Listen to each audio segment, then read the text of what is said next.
అవసరం ఉన్నది.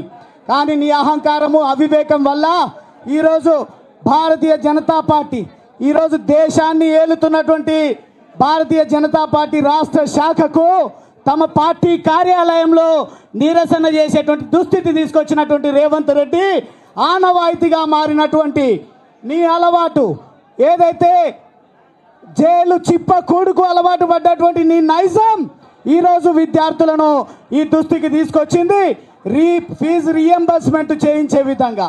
అదే కాదు, ఎన్నికల్లో అధికారంలోకి రావడం కోసం ఎన్నో రకాల హామీలు ఇవ్వడం జరిగింది.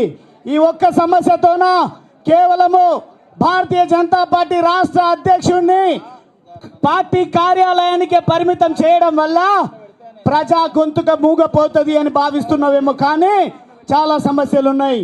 మీరిచ్చినటువంటి బాబాసాహెబ్ అంబేద్కర్ పేరిట ఇచ్చినటువంటి అంబేద్కర్ అభయ హస్తం విషయంలో కూడా పార్టీతో చర్చిస్తాం, అవసరం అనుకుంటే ఉద్యమాలకు శ్రీకారం చుడతాం.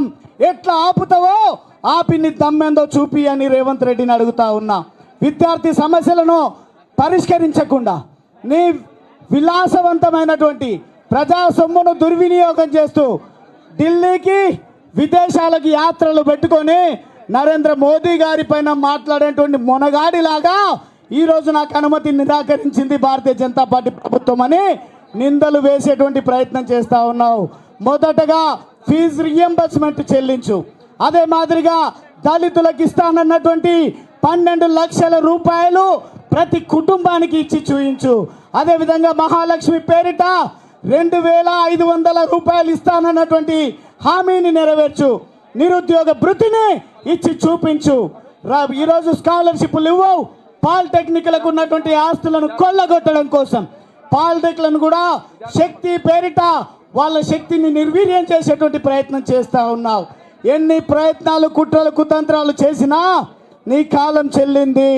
నువ్వే కాదు, ఈ దేశంలో ఏ రాష్ట్రంలో కూడా కాంగ్రెస్ పార్టీ అధికారంలోకి రావడానికి ఆస్కారం లేదు.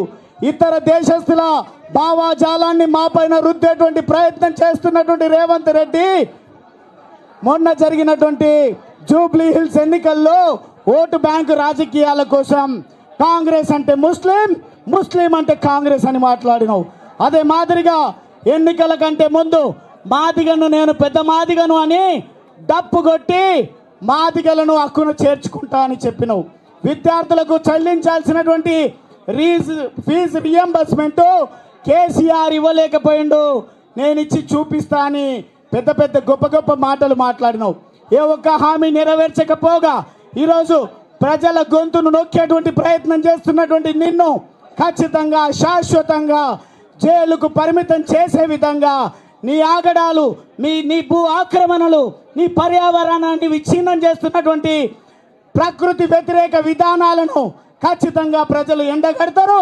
రాబోయే రోజుల్లో ప్రజా తీర్పుతో నిన్ను జైల్లో కూర్చోబెడతారని రేవంత్ రెడ్డికి హెచ్చరిక చేస్తూ ఈరోజు మా పార్టీ అధ్యక్షుడు తీసుకున్నటువంటి ఈ ఫీజు రియంబర్స్మెంట్ మూవ్మెంట్ ఏదైతే ఉందో ఇంతటితో ఆగదు. ఖచ్చితంగా ప్రజా సమస్యలను ఒక్కొక్కటిగా రోజుకొక కార్యాచరణ చేపడతాం. రాష్ట్ర వ్యాపితంగా ఉద్యమాలను ఉధృతం చేసి నిన్ను ఉక్కిరి బిక్కిరి చేసి భారతీయ జనతా పార్టీ ప్రజా సమస్యలను, విద్యార్థి సమస్యలను పరిష్కారం చేయడం కోసం ఈ రాష్ట్రంలో కాషాయ జెండాను నాటుతుంది అని ఈ సందర్భంగా తెలియజేస్తూ ఖబర్దార్ రేవంత్ రెడ్డి వెంటనే ఫీజు రియంబర్స్మెంట్ చెల్లించేటువంటి నిర్ణయం తీసుకోవాలి తప్ప గంటల తరబడి ఊకదంపుడు ఉపన్యాసాలతో నా సెక్రటరేట్లో నీ రాజకీయ పబ్బం గడుపుకోవడం కోసం నీ పైన విమర్శలు చేస్తున్నటువంటి నీ సొంత పార్టీ ఎమ్మెల్యేల పైన, సొంత పార్టీ మంత్రుల పైన చర్యలు తీసుకోవడం కోసం నీ సొంత ఎజెండాను ప్రజా ఎజెండాగా మలిచే ప్రయత్నం చేస్తున్న నీ మూర్ఖపు ఆలోచనలకు స్వస్తి చెప్పాలని ఈ సందర్భంగా తెలియజేస్తూ 2 రోజుల దీక్షకు పూనుకున్నటువంటి మా అధ్యక్షుల వారికి పూర్తి స్థాయిగా పార్టీ శ్రేణులు అండగా ఉంటాయని తెలియజేస్తూ కార్యాచరణ ప్రకటించండి. కాంగ్రెస్ పార్టీని కథం పట్టించే బాధ్యత యువకులు, విద్యార్థులు తీసుకుంటారని తెలియజేస్తూ నేను సెలవు తీసుకుంటా ఉన్నా. ధన్యవాదాలన్నా. అందరూ